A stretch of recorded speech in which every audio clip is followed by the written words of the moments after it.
Candi Muara Takus di Riau merupakan kompleks candi Buddha tertua di Indonesia yang berasal dari abad ke-4 hingga ke-11. Abad Masehi. Candi ini merupakan salah satu bukti kejayaan Kerajaan Sriwijaya pada masa lampau. Sejarah Candi Muara Takus masih diselimuti misteri karena belum ditemukan bukti sejarahnya. Namun beberapa prasasti dan arka Buddha yang ditemukan di sekitar candi menunjukkan bahwa candi ini merupakan tempat peribadatan umat Buddha. Kompleks Candi Muara Takus terdiri dari beberapa candi utama, yaitu Candi Mahligai, Candi Bungsu, dan Candi Tua.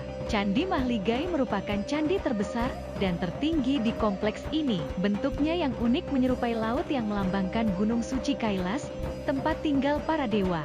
Candi Bungsu dan Candi Tua berukuran lebih kecil dan bentuknya lebih sederhana dibandingkan Candi Mahligai. Kompleks Candi Muara Takus memiliki beberapa bangunan lain selain candi induk, seperti stupa, arka